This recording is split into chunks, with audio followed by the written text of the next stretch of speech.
ಇದೆ ಸಮಸ್ಯೆ ಇದೆ ಅದರಲ್ಲೇ. ಎಥನಾಲ್ಗೆ ಯಾವುದೇ ನಿಯಂತ್ರಣ ಇಲ್ಲ, ಇಷ್ಟೇ ಮಾಡಬೇಕಂತ. ಸೊ ಅದು ಕೇಂದ್ರ ಸರ್ಕಾರದ ಕ್ರಮ ವಹಿಸಬೇಕಾಗಿತ್ತು, ಅದು ಇಷ್ಟೇ ಮಾಡಿ ಅಂತ. ಹೀಗಾಗಿ ಯಾರಿಗೆ ತಮಗೆ ಏನು ಕೆಪಾಸಿಟಿ ಇದೆ ಅದನ್ನು ಕೆಲವರು 30%, 50, ಕೆಲವರು ಪೂರ್ತಿ 100% ಎಥನಾಲ್ ಮಾಡೋದ್ರಿಂದ ಶುಗರ್ ಪ್ರೊಡಕ್ಷನ್ ಕಡಿಮೆ ಆಗಿದೆ. ಸೊ ಹೀಗಾಗಿ ರೇಟು ಮಾರ್ಕೆಟ್ನಲ್ಲಿ ಜಾಸ್ತಿ ಆಗ್ತಾಯಿದೆ. ಜೊತೆಗೆ ಕಳೆದ 2 ತಿಂಗಳಿಂದ 10 ಲಕ್ಷ ಮೆಟ್ರಿಕ್ ಟನ್ ಹೊರಗಡೆ ದೇಶಕ್ಕೆ ಅದನ್ನು ಕಳಿಸುವಂಥ ಪ್ರಯತ್ನ ಆಗಿದೆ. ಸೊ ಎಲ್ಲ ಕಾರಣಗಳಿಂದ ಜಾಸ್ತಿ ಆಗಿದೆ. ಆದರೂ ಕೇಂದ್ರ ರಾಜ್ಯ ಸರ್ಕಾರ ಎರಡೂ ಪ್ರಯತ್ನ ಮಾಡ್ತಾ ಇದ್ದಾರೆ ನಿಯಂತ್ರಣ ಮಾಡಲಿಕ್ಕೆ. ನಿನ್ನೆ ಒಂದು ಸ್ವಲ್ಪ ಮಟ್ಟಿಗೆ ನಿಯಂತ್ರಣ ಮಾಡಿದ್ದಾರೆ. ಇನ್ನೂ ಸ್ವಲ್ಪ ಎರಡು ಸರ್ಕಾರ ಹೊಂದಾಣಿಕೆ ಮಾಡಿದರೆ ಇನ್ನೂ ಕಡಿಮೆ ಆಗ್ಬೋದು. ಪಾಲಿಸಿ ಮಾಡಬೇಕು ಅವರು. ನಾವು ಇಷ್ಟು ಪರ್ಸೆಂಟೇಜ್ ಅಂತ ಕೊಡಬೇಕು ಅವರು. ಇಷ್ಟು ಕಾರ್ಖಾನೆಗೆ ಪರ್ಸೆಂಟೇಜ್ ಕೊಟ್ಟರೆ ಶುಗರು ಆಗ್ತೈತಿ, ಎಥನಾಲ್ ಆಗ್ತೈತಿ. ಸೊ ಈಗ ನಮ್ಮ ಎಥನಾಲ್ ಮೇಲೆ ಯಾವುದೇ ನಿಯಂತ್ರಣ ಇಲ್ಲ, ನಿಯಂತ್ರಣ ಮಾಡಬೇಕಲ್ಲ. ಈ ಸಲ ಇನ್ನೂ ಸಮಸ್ಯೆ ಆಗ್ಬೋದು, ಎಲ್ಲ ಇನ್ನೂ ತೊಂದರೆ ಜಾಸ್ತಿ ಆಗ್ಬೋದು. ನೋಡೋಣ ಅದು ಯಾವ ರೀತಿ ಆಗ್ತೈತಿ, ಪ್ರಾರಂಭ ಮಾಡ್ಬೇಕು ಗೊತ್ತಾಗುತ್ತೆ.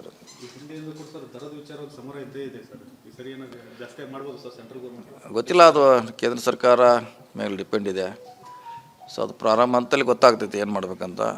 ರಾಜ್ಯ ಸರ್ಕಾರ ಕೇಂದ್ರ ಸರ್ಕಾರ ನೋಡೋಣ ಯಾವ ರೀತಿ ಅದಕ್ಕೆ ಸಾಲ್ವ್ ಮಾಡ್ತೈತಿ ಸಿಚುವೇಶನ್, ನೋಡೋಣ. ಸರ್, ಈ ರಫ್ತು ನೀತಿನ ಸರಿ ಮಾಡ್ಬೇಕಂತೀರ ಸರ್ ಸಕ್ಕರೆ ವಿಚಾರವಾಗಿ ಸರ್ ಕೇಂದ್ರ ಸರ್ಕಾರ?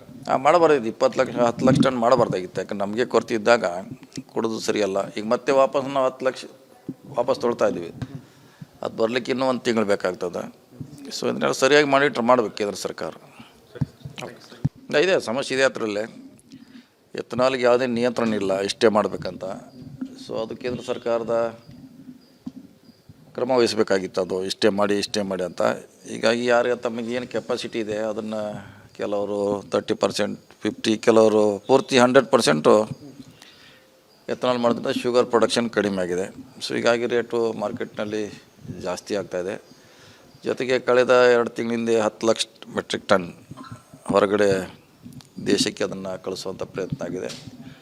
ಸೊ ಎಲ್ಲ ಕಾರಣಗಳಿಂದ ಜಾಸ್ತಿ ಆಗಿದೆ. ಆದರೂ ಕೇಂದ್ರ ರಾಜ್ಯ ಸರ್ಕಾರ ಎರಡೂ ಪ್ರಯತ್ನ ಮಾಡ್ತಾ ಇದ್ದಾರೆ ನಿಯಂತ್ರಣ ಮಾಡಲಿಕ್ಕೆ. ನಿನ್ನೆ ಒಂದು ಸ್ವಲ್ಪ ಮಟ್ಟಿಗೆ ನಿಯಂತ್ರಣ ಮಾಡಿದ್ದಾರೆ. ಇನ್ನೂ ಸ್ವಲ್ಪ ಎರಡು ಸರ್ಕಾರ ಹೊಂದಾಣಿಕೆ ಮಾಡಿದರೆ ಇನ್ನೂ ಕಡಿಮೆ ಆಗ್ಬೋದು. ಪಾಲಿಸಿ ಮಾಡಬೇಕು ಅವರು. ನಾವು ಇಷ್ಟು ಪರ್ಸೆಂಟೇಜ್ ಅಂತ ಕೊಡಬೇಕು ಅವರು. ಇಷ್ಟು ಕಾರ್ಖಾನೆಗೆ ಪರ್ಸೆಂಟೇಜ್ ಕೊಟ್ಟರೆ ಶುಗರು ಆಗ್ತೈತಿ, ಎಥನಾಲ್ ಆಗ್ತೈತಿ.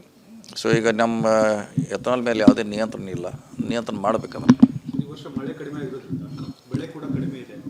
ಈ ಸಲ ಇನ್ನೂ ಸಮಸ್ಯೆ ಆಗ್ಬೋದು, ಎಲ್ಲ ಇನ್ನೂ ತೊಂದರೆ ಜಾಸ್ತಿ ಆಗ್ಬೋದು. ನೋಡೋಣ ಅದು ಯಾವ ರೀತಿ ಆಗ್ತೈತಿ, ಪ್ರಾರಂಭ ಮಾಡ್ಬೇಕು ಗೊತ್ತಾಗುತ್ತೆ.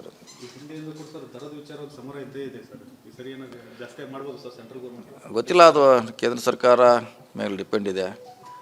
ಸೊ ಅದು ಪ್ರಾರಂಭ ಅಂತಲ್ಲಿ ಗೊತ್ತಾಗ್ತೈತಿ ಏನು ಮಾಡ್ಬೇಕಂತ. ರಾಜ್ಯ ಸರ್ಕಾರ ಕೇಂದ್ರ ಸರ್ಕಾರ ನೋಡೋಣ ಯಾವ ರೀತಿ ಅದಕ್ಕೆ ಸಾಲ್ವ್ ಮಾಡ್ತೈತಿ ಸಿಚುವೇಶನ್, ನೋಡೋಣ. ಸರ್, ಈ ರಫ್ತು ನೀತಿನ ಸರಿ ಮಾಡ್ಬೇಕಂತೀರ ಸರ್ ಸಕ್ಕರೆ ವಿಚಾರವಾಗಿ ಸರ್ ಕೇಂದ್ರ ಸರ್ಕಾರ? ಮಾಡಬಾರ್ದು. 20 ಲಕ್ಷ 10 ಲಕ್ಷ ಟನ್ ಮಾಡಬಾರ್ದಾಗಿತ್ತು. ಯಾಕಂದ್ರೆ ನಮಗೆ ಕೊರತೆ ಇದ್ದಾಗ ಕೊಡೋದು ಸರಿಯಲ್ಲ. ಈಗ ಮತ್ತೆ ವಾಪಸ್ ನಾವು 10 ಲಕ್ಷ ವಾಪಸ್ ತೊಳ್ತಾ ಇದ್ದೀವಿ. ಅದು ಬರಲಿಕ್ಕೆ ಇನ್ನೂ 1 ತಿಂಗಳು ಬೇಕಾಗ್ತದೆ. ಸೊ ಇದನ್ನೆಲ್ಲ ಸರಿಯಾಗಿ ಮಾನಿಟ್ರ್ ಮಾಡಬೇಕು ಕೇಂದ್ರ ಸರ್ಕಾರ.